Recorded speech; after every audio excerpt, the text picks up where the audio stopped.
Hello बच्चों, आज हम पढ़ेंगे मुद्रण संस्कृति और आधुनिक दुनिया के लेसन में से पहला प्रश्न। वुड ब्लॉक प्रिंट या तख्ती की छपाई यूरोप में 1295 ईस्वी के बाद आई या यूरोप में मुद्रण के आगमन का वर्णन करो। दूसरा प्रश्न पढ़ेंगे, मार्टिन लूथर मुद्रण के पक्ष में था और उसने इसकी खुलेआम प्रशंसा की, क्यों? तीसरा, रोमन कैथोलिक चर्च ने 16वीं सदी के मध्य से प्रतिबंधित किताबों की सूची क्यों रखनी शुरू कर दी थी? और चौथा प्रश्न है, महात्मा गांधी ने कहा कि स्वराज की लड़ाई दरअसल अभिव्यक्ति, प्रेस और सामूहिकता के लिए लड़ाई क्यों थी? तो आज हम इन चार प्रश्नों का ही वर्णन करेंगे।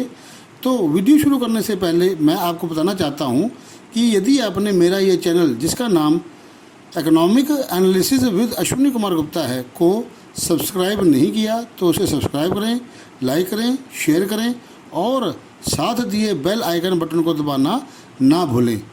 तो शुरू करते हैं वीडियो मुद्रण संस्कृति और आधुनिक दुनिया के लेसन से कुछ प्रश्नों से साथ। तो उसमें से पहला प्रश्न आता है, वुड ब्लॉक प्रिंट या तख्ती की छपाई यूरोप में 1295 ईस्वी के बाद आई या यूरोप में मुद्रण के आगमन का वर्णन करो। तो इसका उत्तर है, वुड ब्लॉक या काठ की तख्ती की छपाई वाली टेक्निक चीन में विकसित हुई। तो सबसे पहले जो छपाई थी, तख्ती की छपाई वाली टेक्निक थी, वो कहाँ विकसित हुई? चीन में विकसित हुई। जब 1295 में मार्को पोलो नाम का महान खोजी यात्री चीन में काफ़ी साल तक खोज करने के बाद अपने देश इटली लौटा, तो वह वुड ब्लॉक की छपाई का ज्ञान अपने साथ लेकर लौटा। अतः इतालवी भी वुड ब्लॉक की छपाई का प्रयोग करके किताबें छापने लगे। जल्द ही यह टेक्निक पूरे यूरोप में फैल गई। तो सबसे पहले काठ की तख्ती की छपाई टेक्निक चीन में विकसित हुई और मार्को पोलो के नामक जो खोजी यात्री था, उसने इसको इटली और फिर इटली से वो पूरे यूरोप में ये टेक्निक फैल गई थी। दूसरा प्रश्न आता है, मार्टिन लूथर मुद्रण के पक्ष में था और उसने इसकी खुलेआम प्रशंसा की। तो इसका उत्तर है, मार्टिन लूथर जर्मनी का एक प्रसिद्ध धर्म सुधारक था। वह मुद्रण कला का बहुत बड़ा प्रशंसक था, समर्थक था। वह चाहता था कि वह अपने इस संदेश को छापकर अधिक से अधिक लोगों तक पहुंचा सके, ताकि लोग रोमन कैथोलिक चर्च की कृतियों को जान सके। आपको पता है कि चर्च के जो लोग थे, चर्च के जो पादरी लोग थे, वो लोगों पर अत्याचार करते थे। उनको अलग से टैक्स देना पड़ता था, सरकार को टैक्स देना पड़ता था, जमींदारों को टैक्स देना पड़ता था। इस प्रकार से जो चर्च था वो लोगों को बहुत ही कठिनाइयाँ पैदा करता था। तो मार्टिन लूथर ने इसको दूर करने के लिए मुद्रण का सहारा लिया, प्रेस का सहारा लिया।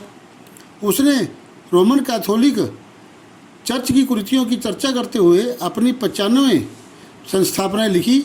इसकी एक प्रति ब्रिटेन वर्ग के गिरजाघर के दरवाजे पर टांगी गई। इसमें लूथर को चर्च को शास्त्रार्थ के लिए चुनौती दी थी। जल्दी लूथर के लेख बड़ी गिनती में छापे और पढ़े जाने लगे। इसी कारण चर्च में विभाजन हो गया और प्रोटेस्टेंट धर्म की शुरुआत हुई। कुछ ही सप्ताह में लूथर के तजुर्बे में 5000 प्रतियां बिक गई और उसे जल्द ही दूसरा संस्करण निकालना पड़ा।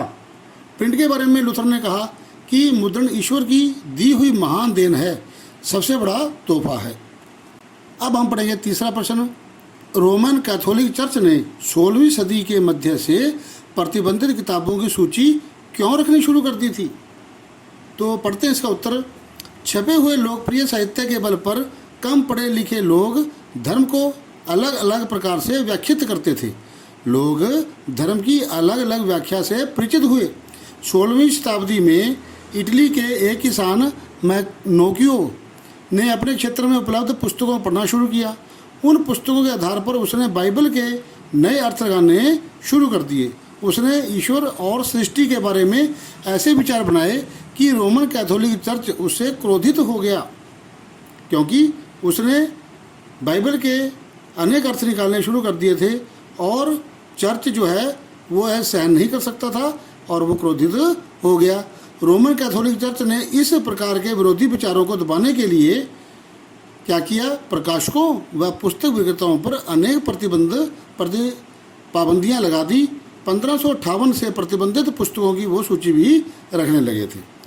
तो 1558 से जो प्रतिबंधित सूचियां थी जिनके ऊपर उन्होंने बैन कर दिया था, उन पुस्तकों की सूची अपने पर रखने लगे ताकि और लोग इसको ना पढ़ सकें और लोगों में ये भ्रांतियां न फैलें और चर्च के विरुद्ध कोई भी बात ना बोली जाए। चौथा प्रश्न आता है, महात्मा गांधी जी ने स्वराज की लड़ाई दरअसल अभिव्यक्ति, प्रेस और सामूहिकता की लड़ाई थी, क्यों?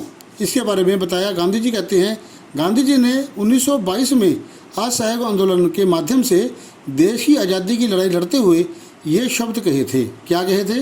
कि स्वराज की लड़ाई दरअसल अभिव्यक्ति, प्रेस और सामूहिकता की लड़ाई है।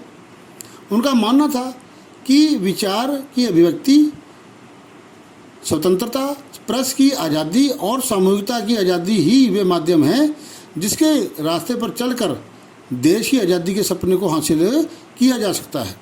उनका मानना था कि औपनिवेशिक भारत सरकार मतलब अंग्रेजी सरकार, जो ब्रिटेन की सरकार थी, ब्रिटिश सरकार थी, इन 3 ताकतवर औजारों को दबाने का प्रयास कर रही है। अतः स्वराज की लड़ाई सबसे पहले तो इन संकटग्रस्त आज़ादियों की लड़ाई थी। तो महात्मा गांधी ने क्या कहा कि जो विचार हम अभिव्यक्त करते हैं, जो बताते हैं, वो स्वतंत्र होने चाहिए। हम अपने पूरे देश के अंदर अपने विचारों को फैलाएं। दूसरा, प्रेस की आज़ादी, प्रेस जो है वो स्वतंत्र रूप से अपने विचारों को लिखे, लोगों के विचारों को लिखे और पूरे देश के लोग उसको पढ़ें। और सामूहिकता की आज़ादी और सभी का सामूहिक रूप से उसमें सहभागिता हो। तो इन तीनों जो ताकतवर औजार थे, इनको जो है जो सरकार थी, अंग्रेजी सरकार थी, वो दबाने की कोशिश कर रही थी। ये गलत था और महात्मा गांधी ने कहा इनको नहीं दबाना चाहिए, इससे जो है देश में सभी के विचार फैल जाते हैं। धन्यवाद। तो ये 4 प्रश्न थे। यदि आपको मेरा ये वीडियो पसंद आया है तो आप इस वीडियो को लाइक करें, शेयर करें और मेरे जो चैनल है, YouTube channel economic analysis with Ashwini Kumar Gupta को सब्सक्राइब करें और साथ दिए बेल आइकन बटन को दबाना ना भूलें। धन्यवाद।